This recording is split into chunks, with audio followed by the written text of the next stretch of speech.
కాస్త లేట్ అయింది, సమయం ఆసన్నమైంది. ఏం జరిగింది? నిజమే, తెలంగాణ రాష్ట్ర రాజకీయాలలో ఒక అరెస్టు జరిగింది, అక్రమ అరెస్టు జరిగింది, నిర్బంధం జరిగింది, హుక్కుపాదం మోపుతున్నారు. తెలంగాణలో ఒక హిట్లర్ పాలన కొనసాగుతుంది. ఈ మాటలతో చెప్తే సరిగ్గా సూట్ అవుతుందేమో. ఎందుకంటే తెలంగాణ రాష్ట్ర వ్యాప్తంగా కూడా ఏ సమస్య వచ్చినా ప్రశ్నించవద్దు, ఎవరికీ అడ్డు చెప్పకూడదు. బాంచన్ దొర నీకు గులాం గురి చేస్తా, నీకు దొరకు బానిసనైతా అంటే మాత్రం సూపర్గా ఉంటుంది ఈ తెలంగాణలో. ఎందుకు ఇంతలా చెప్తున్నానంటే మిత్రులారా ఒకసారి ఆలోచించండి. ఈరోజు తెలంగాణలో హిట్లర్ పాలన నడుస్తుందా, తెలంగాణలో ప్రజాస్వామ్యం ఉందా, తెలంగాణలో ఎమర్జెన్సీని తలపించే విధంగా ఉందా అనేది యావత్తు తెలంగాణ సమాజం అంతా కూడా ఆలోచించాలి. నేను చెప్పేది అక్షరాల నిజమే. గత 4 నెలలలో 6 కేసులు పెట్టి ఇప్పటి వరకు ఇబ్బందికి గురి చేస్తూ ఈరోజు హైదరాబాద్కు వచ్చే క్రమంలో కూడా పతంగి టోల్ ప్లాజా వద్ద పూర్తి స్థాయిలో కూడా మఫ్తీలో వచ్చిన పోలీసులు కారణం తెలపకుండా కూడా పూర్తి స్థాయిలో క్రిషాంక్ను చౌటుప్పల్ పిఎస్కి అయితే తరలించారు. మొత్తానికి కొత్తగూడెం నుండి హైదరాబాద్కు వస్తున్న బీఆర్ఎస్ పార్టీకి సంబంధించిన సోషల్ మీడియా కన్వీనర్ ఆ మార్గం మధ్యలో ఆపేసి పూర్తి స్థాయిలో కూడా అరెస్టు చేసిన పరిస్థితి అయితే కొనబడుతుంది. మొత్తానికైతే చౌటుప్పల్ క్రైమ్ ఇన్స్పెక్టర్ పోలీస్ స్టేషన్కు తీసుకెళ్తున్నాడు అంటూ మరో దృశ్యం అయితే ఆవిష్కృతం అయితే అవుతుంది. సో మొత్తానికి ఈ తెలంగాణ వచ్చిన తర్వాత మార్పు పేరుతో మీరు సాధించింది ఏంటి? తెలంగాణ ప్రజలందరూ చెప్పాలి ఇప్పుడు సమాధానం.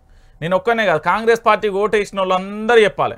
నాకైతే క్లియర్ కట్గా అర్థమైపోయిందంటే కాటికి సిద్ధంగా ఉండాలేమో, లేదా అక్రమ నిర్బంధాలకు బానిసలుగా మారాలేమో, లేకపోతే మరి ఇంకేదో అన్నట్టుగా వ్యవహరిస్తున్న పరిస్థితి అయితే కనబడుతుంది.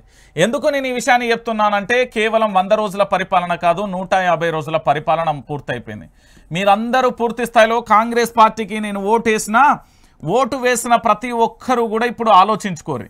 ఎందుకంటే ఈ 150 రోజులలో ప్రశ్నించే గొంతుకల మీద దాడులు జరిగినాయి, ప్రశ్నించే వ్యక్తుల మీద అరెస్టులు జరిగినాయి, ప్రశ్నించే వ్యక్తుల మీద అక్రమ నిర్బంధాలు జరిగినాయి, ఆఖరికి మఫ్తీలో వచ్చి అరెస్టు చేసిన దాఖలాలు కూడా చూస్తాం. నేను అందుకే చాలా క్లారిటీగా చెప్తున్నా. ఈరోజు క్రిషాంక్ను అరెస్టు చేయడానికి కారణం చెప్పలేదు, నేరుగా కూడా పోలీస్ స్టేషన్కు తరలించిన దౌర్భాగ్యమైన పరిస్థితి. నేను ఎందుకు ఈ విషయాన్ని చెప్తున్నానంటే ఈ రాష్ట్ర రాజకీయ నాయకులు మాట్లాడే మాటల మీద ఒక్క కేసు కూడా ఉండదు. పోలీస్ యూనిఫామ్ వేసుకున్నాం మేము, ఐఏఎస్ ఐపీఎస్, లేకపోతే డీజీపీ నుంచి కానిస్టేబుల్ వరకు మఫ్తీలు మొత్తం పోలీస్ శాఖలో ఎన్ని శాఖలు ఉన్నాయో అన్ని శాఖలకు మాత్రం ఇట్లా సెల్యూట్ సార్ అని వాళ్ళ మీ అధికారులకు పెట్టే మీరు మా సామాన్యమైన ప్రజలకు ఎందుకు రక్షణ కల్పించలేకపోతున్నారు? ఈ రాష్ట్ర ముఖ్యమంత్రి ఏం మాట్లాడిండు? పేగులు మెడలేసుకుంటా, దాంతోపాటు దాంతోపాటు 20 మీటర్ల లోతుకు తొక్కుతా, నేను అందరినీ తొక్కుకుంటూ వచ్చా. ఇన్ని మాటలు మాట్లాడితే ఒక ఎఫ్ఐఆర్ కాపీ నమోదు కాదు, కానీ జరిగిన వాస్తవాలను చెప్తే మాత్రం కేసుల మీద కేసులు అవుతాయి అనేది ఈరోజు క్రిషాంక్ను అరెస్టు చేసిన దృశ్యం కానీ, గతంలో నాపై కేసులు కానీ, అంతకుముందు T24 ఛానల్కి సంబంధించిన శ్రీనివాస్ రెడ్డి మీద కావచ్చు, అంతకుముందు జర్నలిస్ట్ శంకర్ కావచ్చు, అంతకుముందు చిలక ప్రవీణ్ కావచ్చు, ఇట్లా రకరకాలుగా ఒకరి మీద దాడులు జరుగుతూ పోతూనే ఉన్నాయి, అక్రమ కేసులు నిర్బంధాలు జరుగుతున్నాయి. ఇక బీఆర్ఎస్ పార్టీకి సోషల్ మీడియా వారియర్స్ అయితే ఒక్కరిద్దరు కాదు, ఏకంగా ఇప్పటి వరకు 26 నుండి పై చిలకే కూడా అక్రమ నిర్బంధాలకు గురైన పరిస్థితి కనబడుతుంది. మరి తెలంగాణలో నిజంగా ఎమర్జెన్సీ తలపిస్తుందా? తెలంగాణలో నిజంగా ప్రజాస్వామ్యం ఉందా? తెలంగాణలో నిజంగా కూడా మనం స్వేచ్ఛ వాయువులతో బ్రతుకుతున్నామా అనేది ప్రతి ఒక్కరు కూడా తమ యొక్క గుండె మీద చేసుకొని ఆలోచించండి. నేను చెప్పే మాట అక్షర సత్యం.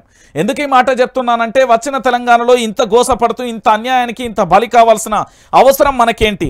మోదీకి సంబంధించి ఈరోజు ప్రధానంగా కూడా నిన్న ఒక దేశ ప్రధాని అయిన మోదీ మాట్లాడిన మాటలకు ఇప్పటి వరకు కావచ్చు, లేకపోతే ఆఖరికి రాష్ట్ర ముఖ్యమంత్రి యనుమల రేవంత్ రెడ్డి గారు మాట్లాడిన మాటలు కావచ్చు, పొన్నం ప్రభాకర్ మాట్లాడిన వ్యాఖ్యలు కావచ్చు, కోమటిరెడ్డి వెంకటరెడ్డి మాట్లాడిన వ్యాఖ్యలు కావచ్చు, దానికి ముందు చాలామంది మాట్లాడిన నేతలకు సంబంధించి ఈరోజు ఏమైపోయింది ఒకసారి మీరు అందరూ ఆలోచించండి.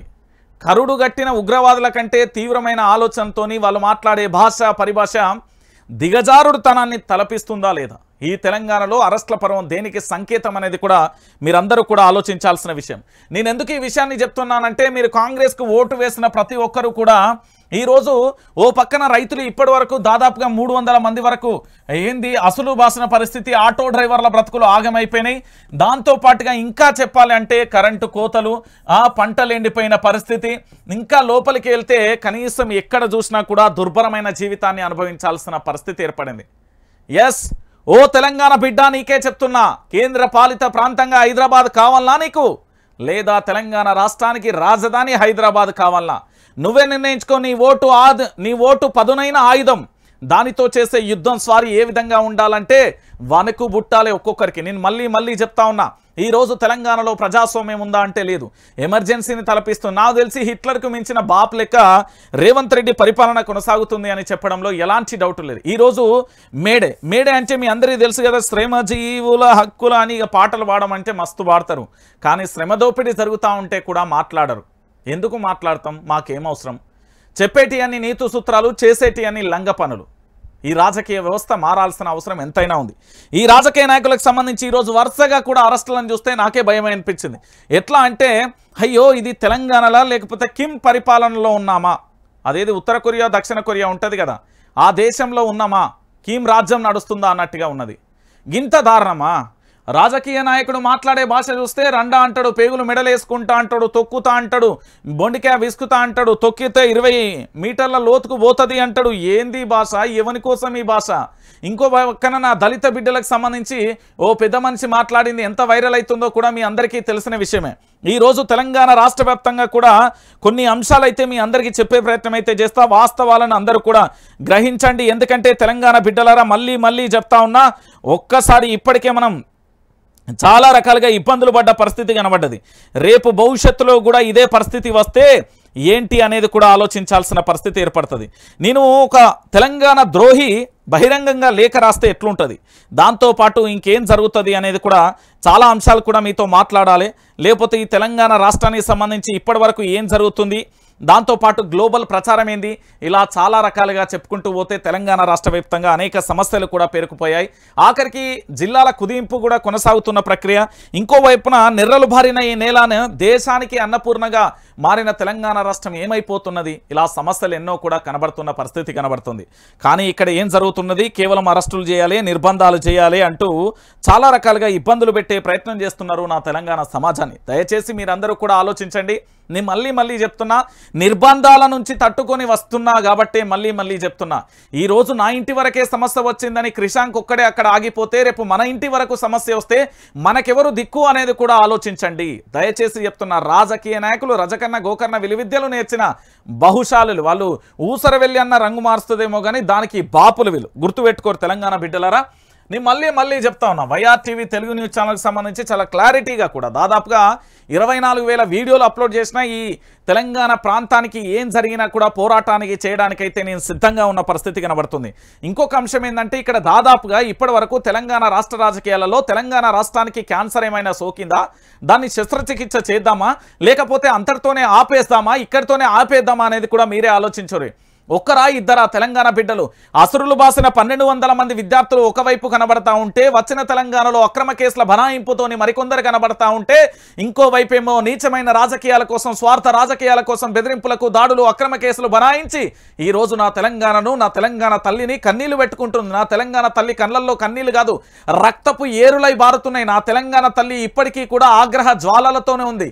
ఏం చెప్పేటట్టున్నది, తల్లి పాలు దాగి తల్లి రొమ్మునే గుద్దిన సన్నాసులు ఎట్లున్నారో ఇవాళ నా తెలంగాణ కూడా గట్లనే అయిపోతున్నది. ఎస్, ఇది వాస్తవం. ఇది ఒక ఆవేదనతో కూడిందో, లేకపోతే ఒక ఏంది అంటే ఆక్రోషంతో కూడిందో, లేకపోతే ఇంకొకటో కాదు నేను చెప్పేది.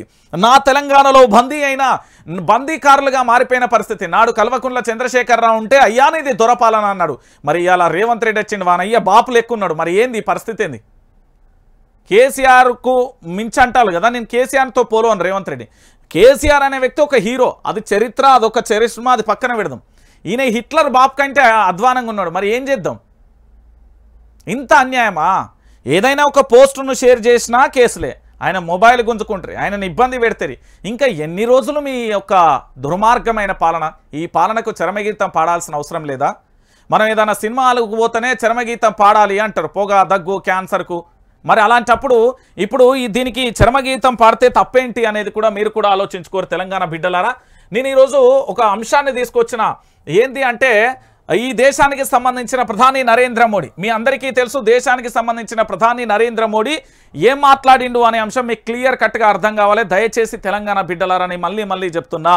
వచ్చిన తెలంగాణకు సంబంధించి ఇప్పటికే గోసపడ్డ పరిస్థితి, తెలంగాణలో ఇప్పటికే ఇబ్బందులు పడ్డ పరిస్థితి, తెలంగాణలో ఇప్పటికే నయవంచనకు గురై దొరపాలన కంటే మించి హిట్లర్ పాలన కంటే ఎమర్జెన్సీ పాలన కంటే కూడా చాలా తీవ్రమైన ఘోరంగా కూడా మనం అనుభవిస్తున్న పరిస్థితులను చూస్తాం.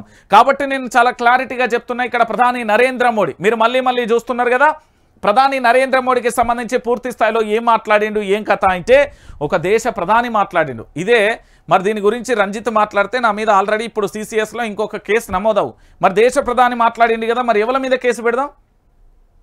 నా మీద FIR చేసిన ఆ పోలీస్ ఆఫీసర్ ఎవరైతే ఉందో ఆయన పెన్నుల ఇంకు లేకపోతే నేను తీసుకొచ్చి ఇస్తా రాయి. ఇప్పుడు మరి దేశ ప్రధాని ఏమన్నాడో తెలుసా? రాష్ట్రంలో RR ట్యాక్స్, రేవంత్ సర్కార్పై మోడీ సంచలన ఆరోపణలు. రాష్ట్రంలో దోచుకొని నల్లధనాన్ని ఢిల్లీకి పంపుతున్నారు, పరిశ్రమల నుంచి వసూలు చేస్తున్నారు, ప్రజలను ఆర్థికంగా ధ్వంసం చేస్తున్నారు. చర్చనీయాంశంగా మారిన మోడీ వ్యాఖ్యలు RR ట్యాక్స్ తో చెడ్డ పేరు అంటూ కూడా ప్రధాన అంశానికి సంబంధించి కూడా హైలైట్ చేసింది. ప్రధాని నరేంద్ర మోడీ సంచలన వ్యాఖ్యలు చేశారు. రాష్ట్రంలో RR ట్యాక్స్ పేరుతో వసూలు చేస్తున్నారని ఆరోపించారు. రేవంత్ రెడ్డి నేతృత్వంలోని కాంగ్రెస్ సర్కార్ RR ట్యాక్స్ వసూలు చేస్తుందని, ఆ నల్లధనాన్ని ఢిల్లీకి పంపిస్తున్నారని అన్నారు. జైరాబాద్ సభలో ఆయన ఈ వ్యాఖ్యలు చేశారు. తెలంగాణ తెలుగు సినీ పరిశ్రమ RRR లాంటి గొప్ప హిట్ సినిమాను ఇస్తే తెలంగాణ ప్రజలు కాంగ్రెస్ RR ట్యాక్స్ ఇచ్చిందని ఆరోపించారు. RRR దేశానికి వన్నె తెస్తే RR ట్యాక్స్ చెడ్డ పేరు తెచ్చిందని రాష్ట్రంలో పరిశ్రమల నుంచి బలవంతంగా వసూలు చేస్తున్నారు. మీకు చాలామంది నిన్న తాగుబోతుల సంఘం అధ్యక్షుడు ఆయన మాట్లాడింది కదా, మాకు లైట్ బీర్లు దొరుకుతలేవు, ఆ బీర్లు ఎందుకు దొరుకుతలేవు, దాని వెనుక ఎంత కమిషన్ అడిగిండు, ఏం కథ అనేది అడగవయ్యా. నేను చెప్తున్నా కదా, ఈ తెలంగాణలో ఘోరమైన పరిస్థితులు ఏర్పడ్డాయి. ఒక దేశ ప్రధాని నోట తెలంగాణ ఇజ్జతి మానం సిగ్గు శరం మొత్తం తీసేసిండు. ఎక్కడి నుండో వచ్చిన గుజరాత్కు సంబంధించిన వ్యక్తి అక్కడ గెలిచి దేశాన్ని పరిపాలిస్తున్న మన గౌరవ ప్రధాని మంత్రి మన రాష్ట్రంలో ఉన్న వ్యక్తి గురించి మన రాష్ట్ర ముఖ్యమంత్రి ఇజ్జత్ తీసిండు. ముఖ్యమంత్రి ఇజ్జత్ పోయిందంటే ఆటోమేటిక్గా మనది కూడా పోయినట్టే. RR ట్యాక్స్ అంటే ఏంది? పరిశ్రమలను, బిల్డర్లను, రియల్ ఎస్టేట్ దారులను, అధికారులను ఎవరిని పడితే వాళ్ళను పూర్తి స్థాయిలో బెదిరించాలి, బెదిరించి బలవంతంగా కూడా వసూలు చేయాలి. వసూలు చేసిన సొమ్ముతో ఎక్కడికి పోవాలి? గతంలో కేటీఆర్ తారక రామారావు ఒక మాట చెప్పిండు, 2500 కోట్లు ఢిల్లీకి పంపించిర్రు అని. ఈ రోజు కూడా గదే జరుగుతున్నది కదా, ఈ దేశ ప్రధానే చెప్పిండు. అయితే దీంట్లో ఒక చిన్న కిరుకున్నది, దాన్ని కూడా మనం ఆలోచించాలి. సరే, RR ట్యాక్స్ నడుస్తుంది, ఓకే, ఇది నేనన్నా, దాంతోపాటు విపక్షాలు అన్నాయి, ఇంకా మరీ ముఖ్యంగా పోతే ఇంకా చాలా మంది అన్నారు, ఓకే ఇదంతవరకు ఓకే యాక్సెప్టెడ్. నేనేమంటున్నానంటే అందరూ అన్నారు యాక్సెప్ట్ చేస్తాం. మరి ఈ దేశ ప్రధానే కదా, ఈయన చేత చాలా సంస్థలు ఉన్నాయి. అంటే ఉదాహరణకు మీకు కావాలంటే ఈడీ కానీ, సిబిఐ కానీ, ఐటీ కానీ, ఇంకా పోతావో మస్తు సంస్థలు ఉన్నాయి. వాటి సంస్థలతోని విచారణ జరిపించి పలానా మీ తెలంగాణ రాష్ట్రానికి సంబంధించిన ముఖ్యమంత్రి యనుమల రేవంత్ రెడ్డి అనేట ఆయన RR ట్యాక్స్ పేరుతో వసూలు చేసి అక్రమ ధనాన్ని తరలిస్తున్నాడు అంటే మరి తెలంగాణ నుంచి ఢిల్లీ నుంచి హైదరాబాద్ నుంచి ఢిల్లీకి వెళ్తున్న విమానాలు ఏమన్నా నిద్రపోతున్నాయా, లేకపోతే నిఘా వ్యవస్థ ఏమన్నా లేదా అనేది కూడా తెలంగాణ ప్రజల నుంచి మళ్ళొక క్వశ్చన్ మార్కు మారిపోతుంది. భారతీయ జనతా పార్టీలోకి రేవంత్ రెడ్డి వస్తున్నాడు అనేది క్లియర్ కట్. అది మీ పార్టీకి సంబంధించిన ఎల్ఐటి మహేశ్వర్ రెడ్డి, దాంతోపాటు ధర్మపురి అరవింద్ కూడా చెప్పిండు. సో మొత్తానికి యనుమల రేవంత్ రెడ్డి కాంగ్రెస్ నుండి బీజేపీకి వస్తున్నాడు ఫిక్స్ అయిపోయింది. ఇలాంటి సందర్భంలో మోడీ చేసిన వ్యాఖ్యలు సంచలనంగా మారినాయి అంటున్నారు. మోడీ ఏం చెప్పిండంటే తెలంగాణ ప్రజలకు ఒక సమాచారాన్ని అందజేసిండు. మీ తెలంగాణలో RR ట్యాక్స్ నడుస్తుంది, RR ట్యాక్స్ను బెదిరింపుతాళ్ళు ఇష్టం వచ్చినట్టుగా కూడా పూర్తి స్థాయిలో కూడా చాలా మంది కూడా ఈ విధంగా బెదిరింపులకు పాల్పడుతున్నారు అంటూ చెప్పిన పరిస్థితి కనబడుతుంది. అందుకే నేనేమంటున్నానంటే తెలంగాణ బిడ్డలారా, మీరు మళ్ళీ ఆలోచించాలి. ఒకటే మాట, ఈ తెలంగాణ రాష్ట్రంలో మళ్ళీ మన జీవితాలు ఆగమయ్యే పరిస్థితి తెచ్చుకోవద్దు. కాబట్టి మీరు నిశ్చింతగా చాలా క్లారిటీగా క్లియర్గా కూడా ఆలోచించుకోండి. భవిష్యత్తులో కూడా మనం ఇలాంటి ఇబ్బందికరమైన పరిస్థితులు వస్తే ఏంటి అనేది కూడా ఆలోచించుకోర్రి. ఇవాళ పరిశ్రమల వరకే అయింది, ఇవాళ రియల్టర్ల వరకే అయింది, ఇవాళ రియల్ ఎస్టేట్ల వరకే అయింది, ఇవాళ అధికారుల వరకే అయింది. రేపు మన వరకు వస్తే పరిస్థితి ఏంటి? మనం పట్టెడన్నం కోసం ఎంత కష్టపడతామో తెలుసు. ఉదయం నుంచి సాయంత్రం వరకు ఎంత దారుణంగా కూడా కష్టపడితే మనకు ఆ సొమ్ము వస్తుంది. దాంతో మన కుటుంబం ఎట్లా జీవనోపాధి, మన కుటుంబం ఏ విధంగా జీవనం కొనసాగిస్తుంది అని తెలుసు. ఈ బెదిరింపులేంది, ఈ కథలేంది, ఈ లక్షణాలేంది, ఒకసారి మీరు అందరూ కూడా ఆలోచించాలి. ఈ దేశానికి సంబంధించిన ప్రధాని రేవంత్ రెడ్డి మీద వ్యాఖ్యలు చేసిండంటే ఇక రేవంత్ రెడ్డి ఏ విధంగా తొక్కుకుంటూ వచ్చిండో ఈ ఒక్క వ్యాఖ్యలతో మీకు అర్థమైపోతుంది. ఇక దాంతోపాటు ఈ పక్కనే గులాబీ బాస్ ఎవరు, మన కేసీఆర్ ఒక మాట అన్నారు. ఈడీ సిబిఐని ఎందుకు పంపుతలేవు? ఆర్ఆర్ ట్యాక్స్పై మోడీకి కేసీఆర్ సవాల్. మోడీ అంత దరిద్రమైన పాలన ఎప్పుడూ చూడలే. రేవంత్ రెడ్డి జిల్లాలు తీసేస్తామంటున్నారు. గోదావరి నీళ్లు ఎత్తుకుపోతామని మోడీ అంటుంటే రేవంత్ రెడ్డి ఎందుకు మాట్లాడడం లేదు? ఉచిత బస్సుతో ఆటో వాళ్ళు ఆత్మహత్యలు, గురుకులాలలో పిల్లలు చనిపోతున్నా పట్టించుకుంటలేరు. తెలంగాణ అస్తిత్వం నిలబడాలంటే బీఆర్ఎస్ ఎంపీలు ఉండాలి. కొత్తగూడెంలో BRS chief KCR road show అంటూ కూడా చెప్పిన పరిస్థితి. నేనేమంటున్నానంటే ఇప్పుడు భారతీయ జనతా పార్టీలోకి రేవంత్ రెడ్డి వెళ్ళడానికి సిద్ధమైండు బాపు. దాంట్లో ఉంటుంది ఇప్పుడు వాళ్ళు ఏంటంటే ఒక ఇంటి మనసులే లొల్లి పెట్టుకుంటారు, తర్వాత కలిసి ఉంటారు. కానీ తెలంగాణ ప్రజలను పిచ్చోళ్ళని చేస్తారు. ఇదే జరుగుతున్నది. ఈడ జరిగేది ఏంటంటే మోసం కదే. ఇప్పుడు బీజేపీ బీఆర్ఎస్ అని గతంలో అన్నారు. ఇప్పుడు బీజేపీ కాంగ్రెస్ ఒకటి అనేది తేటతెల్లం అయిపోయింది. ఎందుకంటే ఆనాడు కనీసం ఇదే ఎంపీగా నిల్చున్న ధర్మపురి అరవింద్ ఇట్లా స్వాగతం పలకలే, లేకపోతే ఎలేటి మహేశ్వర్ రెడ్డి మాట్లాడలే, ఇంకెవరు మాట్లాడలే. కానీ ఈరోజు ఏకంగా బహిరంగంగానే వ్యాఖ్యలు చేస్తున్నారు కదా. అంటే అక్కడ సినిమా అయిపోయింది కదా. లోపాయికార ఒప్పందం కాదు, బహిరంగంగానే ఒప్పందం కాదంటే బయటికి మాత్రం మేము అందరం కడిగిన ఆనిముత్యాలు శుద్ధపూస లెక్క మాట్లాడతాం అనడానికి ఇది ఒక నిదర్శనం అని చెప్పడంలో ఎలాంటి డౌటు లేదు. నేను చాలా క్లారిటీగా చెప్తున్నా. ఇక్కడ ఉన్న వ్యక్తి సామాన్యుడు కాదు, ఈయన ఒక అసామాన్యుడు. ఈయన పేరు కల్వకుంట్ల చంద్రశేఖరరావు. నేను మళ్ళీ చెప్తున్నా. కేసీఆర్ గురించి ఒక్క మాటలో చెప్తా వినండి. కేసీఆర్ గురించి నేను మళ్ళీ చెప్తున్నా. కల్వకుంట్ల చంద్రశేఖరరావు లేకపోతే తెలంగాణ రాష్ట్రం వచ్చేది కాదు. 1956 నుండి 2014 వరకు ఈ తెలంగాణలో ఎంత వ్యవసాయ సాగు విస్తీర్ణంలో ఉందో, ఎన్ని ఎకరాలకు నీళ్ళు ఇచ్చిలో 1956 నుండి 2014కు కేవలం 2014 నుండి 2023 వరకు అన్ని ఎకరాల కంటే ఎక్కువ స్థాయిలో కూడా సాగునీరు అందించిన ఘనత కేసీఆర్ది. మళ్ళీ చెప్తున్నా. తెలంగాణ రైతులను కడుపులో సాదుకున్న వ్యక్తి కేసీఆర్. తెలంగాణ రాష్ట్ర వ్యాప్తంగా పూర్తి స్థాయిలో కూడా నిరంతరాయమైన కరెంటు, సాగునీరు, దాంతోపాటు అనేక రకాలుగా ఎక్కడ ఇబ్బంది లేకుండా చూసుకున్నాడు కేసీఆర్ ఒక్కడి కోసమో, కేసీఆర్ కుటుంబం కోసమో, కేసీఆర్కు సంబంధించి బీఆర్ఎస్ పార్టీ కోసమో కేసీఆర్ దేనికోసమో చేయట్లేదు. ఈ 4 కోట్ల మంది ప్రజల యొక్క భవిష్యత్తు కోసం చేస్తున్నాడు. ఈసారి గనక మనం లోక్సభలో పార్లమెంట్లలో గనక మన అభ్యర్థులు ఉండకపోతే, బీఆర్ఎస్ పార్టీకి సంబంధించిన అభ్యర్థులు లేకపోతే, విపక్షం ఎవరైతే ప్రశ్నించే గొంతుకలు ఉంటారో వాళ్ళు లేకపోతే ఘోరమైన పరిస్థితులు ఎదుర్కొంటాం. మన ప్రాంతం వాడు తప్పు చేస్తే మన ప్రాంతంలోనే తవ్వి గోతి పెడదాం. పరాయి వాడు తప్పు చేస్తే పొలిమేర దాటదాకా తన్ని తరిమి కొడదామనే ఒక నినాదం మీకు గుర్తుండాలి. జై తెలంగాణ, జోహార్ తెలంగాణ విద్యార్థి అమరవీరులకు అంటూ ఇట్లా మనం ఎన్నో నినాదాలు ఇచ్చుకున్నాం. కానీ ఈరోజు ఇవ్వాల్సిన నినాదం ఎంతో తెలుసా? సారు కారు 17కు 17 స్థానాలు గెలుస్తున్నాయి. అనేక సర్వేలలో వచ్చిన విషయం ఇది. బీఆర్ఎస్ పార్టీని ఇప్పుడు భుజస్కంధాల మీద నేను వేసుకొని మోస్తున్నా అంటే దానికి బలమైన కారణం ఉంది.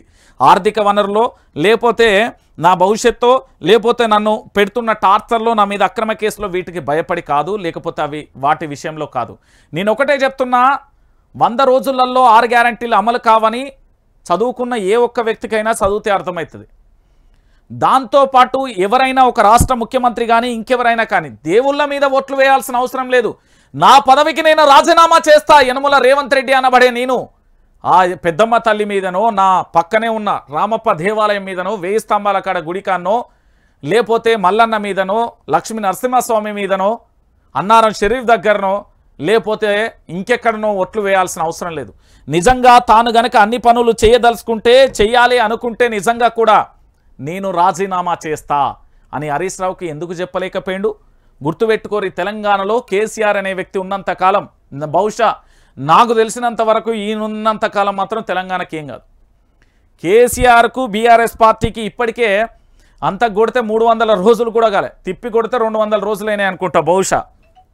ఇప్పటికే బాపే రావాలి, సారే కావాలి, కారే కావాలి అనే నినాదం వచ్చిన పరిస్థితి కనబడ్డది. దాని వెనుక ఒక్కొక్కరు అనుభవించిన వేదన అంతా ఇంత కాదు. కాబట్టి గుర్తుపెట్టుకోరి. స్వరాష్ట్రం సిద్ధించడానికి తాను చేసిన పోరాటం అమోఘం. వచ్చిన తెలంగాణను నడపడం ఒక సాహసం. ఇప్పుడు మళ్ళొక్కసారి ఆగమైతున్న తెలంగాణకి మరొక ఉద్యమాన్ని శ్రీకారం చుట్టడం గొప్ప విషయం. అది కేసీఆర్ తత్వం. ఇవన్నీ మీరు నేర్చుకోరి, లేకపోతే మాత్రం ఇబ్బందికరమైన పరిస్థితులు ఏర్పడతాయి. సారు కారు 17 అనే నినాదాన్ని మాత్రం ప్రజలు. ఈరోజు మిత్రుడు క్రిషాంక్ ఏ తప్పు చేసిండండి? ఆయన ఏమన్నా ఉగ్రవాదా? ఆయన ఏమన్నా హత్య చేసిండా? ఆయన మీద ఏమన్నా దాడులు చేసిండా? ఆయన ఏమన్నా కబ్జాలు చేసిండా? ఎంత అక్రమంగా అరెస్ట్ అండి ఇది. తెలంగాణ బిడ్డలారా, ఎన్నికల కోడ్ కొనసాగుతుంది, ఓ పక్కన ఎలక్షన్ కమిషన్ ఉంది, అయినా అరెస్టు చేస్తున్నారు అంటే ఎంత దౌర్భాగ్యమైన పరిస్థితి. ఇది ఎంత దారుణంగా మారిపోయిందంటే కన్న తల్లి పాలు దాగి కన్న తల్లినే సంపేసినట్టు ఉన్నది ఈ తెలంగాణలో. నిజంగా నా తెలంగాణ ఈరోజు ఈ కేసీఆర్ అనేట ఆయన లేకపోతే, కేసీఆర్ అనే వ్యక్తి లేకపోతే, బాపు అనే పదం ఈరోజు కేసీఆర్ కల్వకుంట్ల చంద్రశేఖరరావు అనే పేరు తెలంగాణ రాష్ట్ర వ్యాప్తంగా వినబడకపోతే, స్వరాష్ట్రం రాకపోతే ఎవరు యనుమల రేవంత్ రెడ్డి, ఎవరు ఉత్తమ్ కుమార్ రెడ్డి, ఎవరు కోమటిరెడ్డి, ఎవరు సీతక్క, ఎవరు కొండా సురేఖ, ఎవరు పొన్నం ప్రభాకరు, ఎవరు దుద్దిల్ల శ్రీధర్ బాబు, ఇవన్నీ మనకు తెలుసా? ఎవరు పొంగులేటి శ్రీనివాసరెడ్డి? కేసీఆర్ అనే వ్యక్తి ఉంటేనే కదా ఈరోజు తెలంగాణ రాష్ట్ర వ్యాప్తంగా పూర్తి స్థాయిలో మీకు ముఖ్యమంత్రి మంత్రుల పదవి వచ్చింది. కానీ మీరు అన్నం పెట్టినోడికే సున్నం పెడతా అంటే ఎంత దారుణంగా వివరిస్తున్నారో తెలుసా? బట్టే బాజిగాళ్ళు మీరు. నిజంగా చెప్తున్నా, కన్న తల్లి గోరుముద్దలు నిలబెడితే ఆ కన్న తల్లి కడుపులో తన్నే దుర్మార్గులు మీరు. నిజంగా ఈరోజు తెలంగాణ రాష్ట్రాన్ని చూస్తే చాలా బాధ అనిపిస్తుంది. మరి నిజంగా కూడా ఈ పోలీసులు కూడా పాపం, అంటే అలా నిజాయితీ పరులకు నా సెల్యూట్, నేను ఒప్పుకుంటా కొంతమంది నిజాయితీ పరులు. ఇక మిగతా వాళ్ళు, మా రేవంత్ రెడ్డి చెప్పిండు, మా సీతక్క చెప్పింది, ఒక ఆఫీసర్ అయితే డైరెక్టే అన్నది నాతోని. మంచి వ్యక్తి, నీకు తెలియదా? సీతక్క సభ పెడితే ఓ అన్నారు తెలంగాణలో. వీడియోలు బయటకు వస్తే ఆఫ్టర్ ఎలక్షన్స్. నేనే కాదు, చిలక ప్రవీణ్ కూడా గట్లనే చేసి ఆయన మీద అక్రమ కేసులు బనించిలు. ఆ తర్వాత శంకర్ను దాడి చేసిలు. ఇవి కాదు కదా నిరూపించుకోవాలి వాట్ ఈజ్ వాట్ అనేది. చేయలేరు.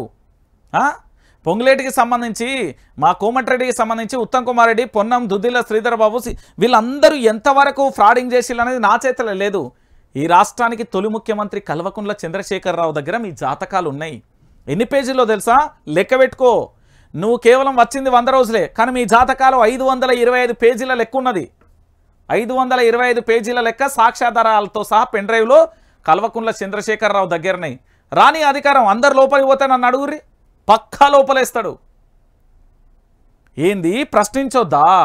గులాబీ గూటి కోసం పనిచేస్తున్న కార్యకర్తల మీదనే మీరు హుక్కుపాదం మోపి అరెస్టులు చేపిస్తుంది. ఇక ఊకుంటాడా? ఒక కుటుంబంలో కన్న కొడుకు ఏమన్నా అయితేనే తల్లాడే తండ్రి, అలాంటిది తెలంగాణకే బాపు అని చెప్పిండి ఈ రాష్ట్రాన్ని తీసుకొచ్చిన వ్యక్తి. మాగా చాలా మంది మాట్లాడుతున్నారు. ఇక మరి ఈరోజు నేనేమంటున్నా అంటే, రండా అంటే, తొక్కినా అంటే, గన్ని మాటలు మాట్లాడింది కదా, ఆఖరికి నా రైతులను చెప్పుతో కొడతా అంటే ఒక ఎఫ్ఐఆర్ కాకపాయే. ఏదో సోషల్ మీడియాలోనట పోస్ట్ చేసిల్లట, పోస్ట్ చేస్తే దానికి కేసులు అవుతాయట. ఏం రాజ్యాంగం చదివొచ్చిల్లా, నకలు కొట్టొచ్చిల్లా? ఇంత బాధ అనిపిస్తుందంటే ఈరోజు చట్టాలే చుట్టమైపోయినాయి. నిజంగా చెప్తున్నా, ఒక పెద్ద, నాకు తెలిసి పెద్ద మాఫియా ఇది. నేను చెప్తున్నా కదా, పెద్ద మాఫియా ఈ తెలంగాణలో కాదు, నాకు తెలిసి ఇదంతా ఘోరమైన విషయం. గుర్తుపెట్టుకోరు తెలంగాణ బిడ్డలారా. ఇక ఇదో కథ. ఇది ఎంత ఇజ్జత్ పోయే కథ అంటే, మే 4న ఓటుకు నోటు కేసు విచారణ సుప్రీంకోర్టు కీలక నిర్ణయం తీసుకోవాలి. ఆళ్ళ పొద్దుగాలు తీసుకోలేదు. బహిరంగంగా మార్కెట్లో దొరికిన పెద్ద దొంగ ఎవరంటే రేవంత్ రెడ్డి. మీకు తెలియదా? సెబాస్టియన్ అనుకుంటా ఆయన పేరు. బహుశా ఆయన ఆడియో ఎమ్మెల్సీగా ఉన్నప్పుడు మాకు సపోర్ట్ చేయి, నీకు ఆంధ్రాలో మంచి పదవి వస్తుంది అని చెప్పి ఆ రోజు బహిరంగంగా దొరికిన ఆయనే. ఇగో ఇక్కడ చూడుర్రి, ఇది ఉస్మానియా యూనివర్సిటీ అండి. పాపం ఉద్యమాలకు పోరాట గడ్డ అని నేను దానికంటే అంతకంటే ముందేందంటే, ఎంతోమంది పేద బిడ్డల జీవితాలలో వెలుగు నింపిన ఉస్మానియా యూనివర్సిటీలలో చదువుకోవడానికి ఉస్మానియా గడప దొక్కి ఉస్మానియా యూనివర్సిటీకి సంబంధించి వచ్చి ఉన్నత స్థాయిలో ఉన్న ఎంతోమంది జీవితాలలో బ్రతుకులు మార్చి, వాళ్ళ భవిష్యత్తును మార్చి, వాళ్ళ తలరాతను మార్చిన ఉస్మానియా యూనివర్సిటీలో ఓయిలో ఏం జరిగింది అంటే, ఫేక్ సర్క్యులర్ షేర్ చేసిన సీఎం. ఓయిలో కరెంటు కోతలపై రేవంత్ ట్వీట్. ఇప్పుడు అరెస్ట్ చేస్తారా? ఇప్పుడు నోటీసులు పంపిస్తారా? నేను పోలీసు వాళ్ళని అడుగుతున్నా. నాటి సర్క్యులర్ ఫేక్ అంటూ ఓయూ విద్యార్థుల ప్రకటన. ఒరిజినల్ సర్క్యులర్ షేర్ చేసిన స్టూడెంట్స్, వాళ్ళపై ఫోర్జరీ కేసులు పెట్టిన పోలీసులు. పిఆర్ సంస్థకు టీఎస్ఎస్ PDCL ఎక్స్ హ్యాండిల్. వందలాది బ్యాట్ అకౌంట్ సృష్టి. వినియోగదారుల ట్వీట్పై రివర్స్ అటాక్ అంటూ కూడా చూడొచ్చు. నిన్న ఉస్మానియా యూనివర్సిటీలో విద్యార్థి దీన్ని పోస్ట్ చేస్తే ఆయన బ్లాక్ చేసేసి పూర్తి స్థాయిలో. ఇగో ఇక్కడ చూడుర్రి, ఫేక్ సర్క్యులర్ చేసిండు సీఎం. దీని మీద రాష్ట్ర డీజీపీ కేసు పెట్టాలి. నిజంగా కూడా నా మీద పెట్టినావు కదా, క్రిషాంక్ను అరెస్ట్ చేసినావు కదా, శంకర్ మీద దాడి చేసినావు కదా, T24 సంస్థ మీద ఆయన మీద ఇబ్బందులు పెడుతున్నారు కదా. మరి ఫేక్ సర్క్యులర్ జారీ చేసినప్పుడు క్రిషాంక్కు ఒక న్యాయం, రాష్ట్ర ముఖ్యమంత్రికి ఒక న్యాయమా? దేనికోసం ఆగుతున్నారు? చేయర్రి ఫేక్. అది ఉస్మానియా విద్యార్థులే చెప్తారు, ఓయూ విద్యార్థులే చెప్తారు, వాళ్ళే ప్రకటనలు చేస్తున్నారు.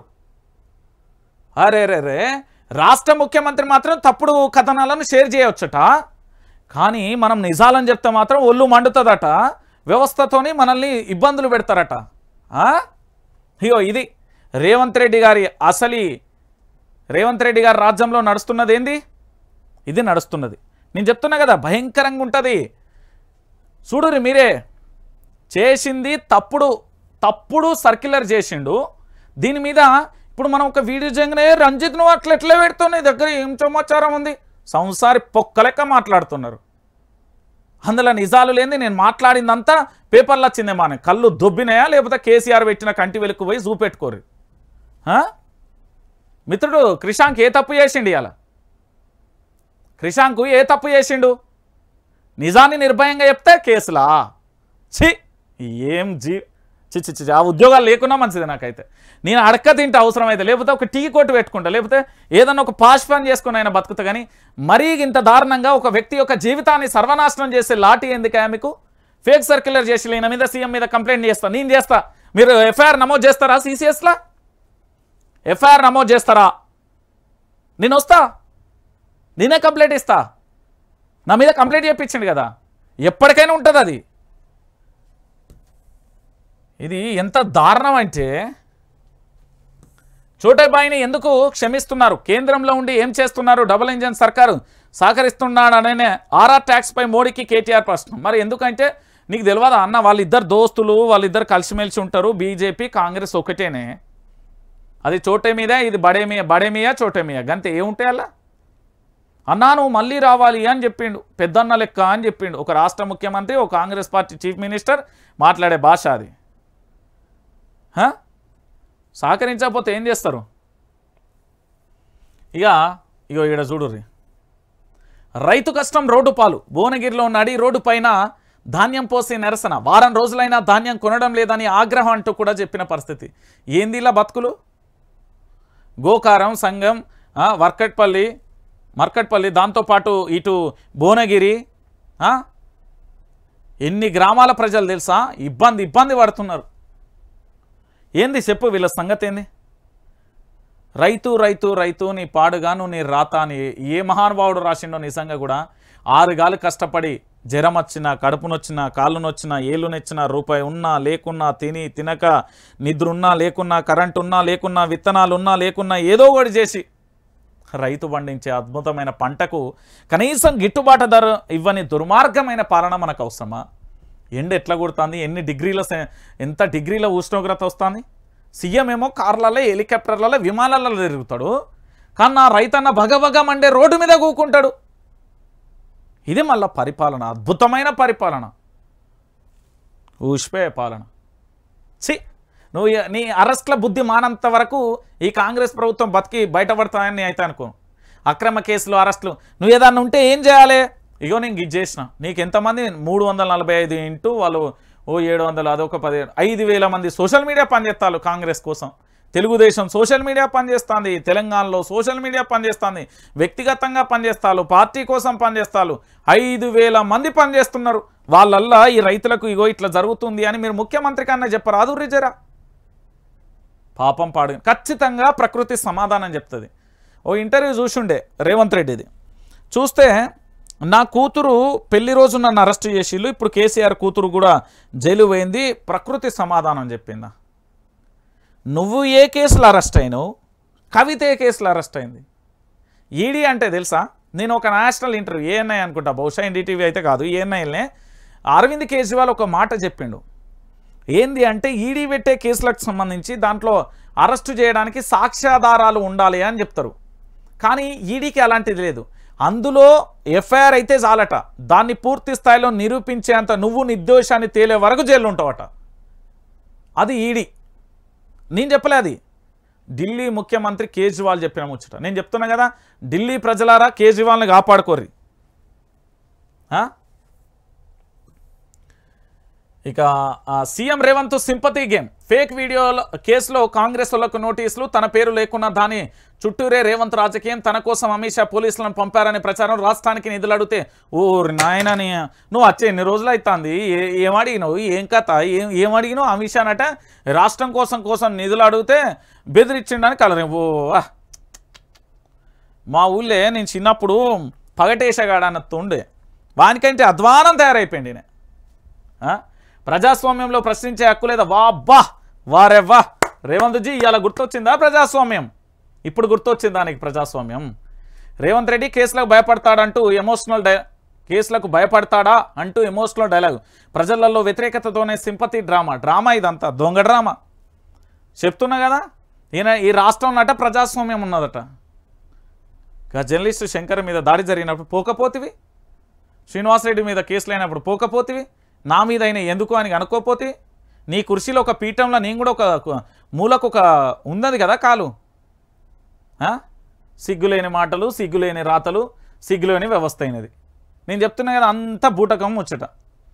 ఇక నిన్న ఇదో కథ. రామప్ప శివుని తోడు. నేను చెప్తున్నా కదా, నీ అత్తంతే భయంకరంగా శివుని లవ్ చేస్తా, అంత ఘోరంగా పూజిస్తా చెప్తున్నా. నువ్వు వేసినావు కదా, నాకు తెలిసి 40 రోజులు 60 రోజులు 120 రోజులు అంతకు మించి నీ పరిపాలన ఉంటే నువ్వు గొప్పోడివి. ఇగో రుణమాఫీపై సీఎం రేవంత్ మరో ఒట్టు. 4,50,000 ఇండ్లు ఇచ్చినాం. ఎప్పుడు ఇచ్చిండు? 500కే సిలిండర్. ఇది ఎప్పుడు ఇచ్చిండు? 30,000 ఉద్యోగం. అది కేసీఆర్ ఇచ్చిన ఉద్యోగాలు. నువ్వెప్పుడు నోటిఫికేషన్ ఇచ్చినావు? నీకు ఎక్కడ ఉన్నది వ్యవస్థ? సిగ్గుపోతా చెప్పుకోకు. కేసీఆర్ను మొన్న తోక మీద కొట్టిండు. ఓయ్యమ్మ, ఈసారి తల మీద కొట్టాలి జమ్మికుంటా పరకాల బహిరంగ. ఇగో నేను చెప్తున్నా, పెద్ద దొంగినే, నెంబర్ 1 దొంగ. ఎందుకు చెప్తున్నా ఈ మాట అంటారా? నువ్వు రామప్ప శివుడి మీద, 1000 స్తంభాల శివుడి మీద, లేకపోతే లక్ష్మీ నరసింహస్వామి మీద, పెద్దమ్మ తల్లి మీద, అన్నారం షరీఫ్ మీద, లేకపోతే హైదరాబాద్లో ఉన్న దర్గాల మీద, లేకపోతే ఇక్కడ ఉన్న ఇది ఏంది ఏస్తుక్రీస్తుకు సంబంధించిన వాళ్ళ దాంట్లో ఎక్కడ ప్రమాణాలు చేయక ఆగస్టు 15వ తారీఖు గనక నేను రాజీనామా అదేది రుణమాఫీ చేయకపోతే రాజీనామా చేస్తా. సింపుల్ అయిపోయా. నీకు నాకు పంచాయతీ ఎందుకు అని దొంగ ముచ్చలే. 30,000 ఉద్యోగాల సిగ్గుండాల చెప్పుకోనికి. టీఎస్పీఎస్సీ నువ్వు ఏర్పడిన బోర్డు ఏంది? దాని చైర్మన్ ఎవరు, సభ్యులు ఎవరు, నోటిఫికేషన్ ఎప్పుడు ఇచ్చిలు, ఎప్పుడు అప్లికేషన్ చేసిలు, ఎప్పుడు ఎగ్జామ్ రాసిండు, నువ్వు ఎప్పుడు రిజల్ట్స్ ఇచ్చినావు, ఎప్పుడు ఇచ్చినావు? దొంగము. కేసీఆర్ చేసిన పనులు కూడా నీ కథల. 500 సిలిండరా ఇస్తానా? ఏడిస్తానో చూపెడతావా? 4,50,000 ఇండ్లు ఇచ్చినావు. నీ ఇంట్లో గిట్లు ఇచ్చుకున్నావు, మందికాడ ఇచ్చినావు. కానీ ఇగో ఇంత దొంగ ముచ్చట్లు, దొంగ రాతలు ఇవన్నీ నేను చెప్తున్నా కదా. ఇగో ఇది చూసినప్పటి నుండి ఒక్కొక్కరికి చెమటలు, ఏసీలలో చెమటలు గొక్కుతున్నాయి, ఇట్లా గజ గజ గజ గజ గజ గజ గజ వణుకుతున్నారు కేసీఆర్ను చూసినప్పటి నుంచి. ఇక చూడుది, కేసీఆర్ ప్రభంజనమా కథనా? కేసీఆర్ అంటే కేసీఆర్ గంతే, ఇంకా దీనికి తిరుగులేదు. ఇంకా దాని ముచ్చటే అద్దు. ఇగో ఈయనేదో చెప్తాను. రైతు బంధు రివర్స్. రైతుల బ్యాంకుల ఖాతాల నుంచి పైసలు వెనక్కి తిరిగి సర్కార్ ఖాతాలోకి పెట్టుబడి సాయం. రాష్ట్ర వ్యాప్తంగా వేల మంది రైతుల ఖాతాలలో ఆందోళన, బ్యాంకు ఖాతాలలో పొరపాటే కారణమని గుర్తింపు. ముందస్తుగా వెరిఫికేషన్లో అధికారుల వైఫల్యం. ఇప్పుడు తీరిగా తప్పులు సరిదిద్దుకుంటున్నాం. ఆ డబ్బులు తిరిగి రైతులకు జమయ్యేది ఎప్పుడు? రైతు బంధు నాకు రాలే, డబ్బులు వేయలేవయ్యా అంటే ఉద్యోగులకు జీతాలు ఇచ్చినాక ఇస్తానన్నాడు పెద్ద ఆయన అంటూ మంత్రి తుమ్మల వ్యాఖ్యలు చేస్తున్న పరిస్థితి కనబడుతుంది. ఇక వీళ్ళ కథ రామే రామో రామహ అన్నట్టు అన్ని దొంగ లంగా ముచ్చట్లు చెప్తారు తప్ప ఈ తెలంగాణ ప్రాంత బిడ్డలకు నేను చెప్తున్నా, ఈరోజు తెలంగాణ రాష్ట్ర వ్యాప్తంగా లంగా జర్నలిస్టులు, దొంగ జర్నలిస్టులు కూడా ఉన్నారు. నేను చెప్తున్నా, డబ్బుల కోసం కకృతి పడి ఒక్కనికే ఒక వ్యక్తిని లేపడానికి చేస్తున్నారు. నేను మళ్ళీ చెప్తున్నా, కొంతమంది మాటలు మీరు నమ్మకూర్రి. అదంతా ఫేక్ వ్యూవర్షిప్, ఫేక్ లైవ్లు, ఫేక్ కథ అంతా. ఏదైనా కంటెంట్ ఉంటే ఆ రోజు లక్షలు చూస్తారు, లేకపోతే సైలెంట్గా ఉంటుంది. మొన్న కేసీఆర్ వచ్చిండు, శాటిలైట్ ఛానల్లో కూకున్నాడు. 8,000, 65,000, 70,000 అయిపోయింది. మరి నిన్న పోయి మనోడు ఇంకో శాటిలైట్లో కూకున్నాడు, సీఎం 15,000 పోయింది. గట్లుంటుంది. నేను చెప్తున్నా కదా, మీరు వీళ్ళ మాటలు నమ్మకూర్రి. దయచేసి చెప్తున్నా, ఈ తెలంగాణలో రైతన్నా నేను కూడా ఒక రైతు బిడ్డనే చెప్తున్నా. మనకి ఈయన నీళ్ళు ఇయ్యడు, కరెంట్ ఇయ్యడు, రైతు బంధు ఇయ్యడు, రైతు బీమా ఇయ్యడు, ఏది ఇయ్యడు. గుర్తుపెట్టుకో, కేసీఆర్ లేకపోతే మన బతుకులు ఆగమైతాయి. నేను మళ్ళీ చెప్తున్నా. ఇగో ఇక్కడ కనబడుతున్నాడు కదా పెద్ద ఆయన, ఇగో ఈయనను కాపాడుకోవాలి. ఈయన ఉన్నంత వరకు తెలంగాణకు సంబంధించి శ్రీరామ రక్ష. ఈయన ఉన్నంత వరకే తెలంగాణ రాష్ట్రానికి న్యాయం జరుగుతుంది. ఈయన ఉన్నంత వరకే మనకు లాభం జరుగుతుంది. ఈయన ఉంటేనే మనం హాయిగా, ఆరోగ్యంగా, మంచిగా ప్రశాంతంగా ఉంటాం. ఈయన లేకపోతే మన బతుకులు ఆగమైపోతాయి. నేను మళ్ళీ రంజిత్ నువ్వు బీఆర్ఎస్ పార్టీ భజన చేస్తున్నావు అంటే భజన చేయట్లేదు, నిజాన్ని చెప్తున్నా గంతే. బీఆర్ఎస్ పార్టీ కేసీఆర్ చేస్తున్న మంచి పనులే ఈరోజు వచ్చినాయి. మన తెలంగాణ మళ్ళొక్కసారి ఆగమైతుంది, జిల్లాలు మారుస్తా అంటాడు, రకరకాలుగా చెప్తున్నాడు అని చెప్తున్నా. ఇగో ఇక్కడ వైఆర్టీవీ మీకు ఎప్పుడు ఉంటే చెప్తున్నా, కష్టకాలంలో ఉన్నాం, కష్టంతోనే ఉన్నా. నేను ఒక మాట చెప్తున్నా, తల్లి పురిటి నొప్పుల బాధలు ఎట్లుంటాయో నాకు అంతకంటే నరకం చూపెడుతున్నారు. నేను చెప్తున్నా కదా, ప్రతి దానికి సృష్టి కాలం ప్రతిదీ కూడా సమాధానం చెప్తుంది. ఇగో ఇది మా నెంబర్, ఇగో 9908572666. దీనికి ఎవరైనా సహకారం చేస్తే చేయర్రి. దాంతోపాటు ఈ నెంబర్కు సంబంధించి పూర్తి స్థాయిలో వైఆర్టీవీ కోసం నా కోసం సహకారం చేస్తే చేయరి. ఆర్థిక మూలాలు చాలా అవసరం. నేను ప్రశ్నించడానికి, పోరాటం చేయడానికి, విషయాలు తేవడానికి నేను సిద్ధం. నాకు కావాల్సిందల్లా ఆర్థిక మూలాలు.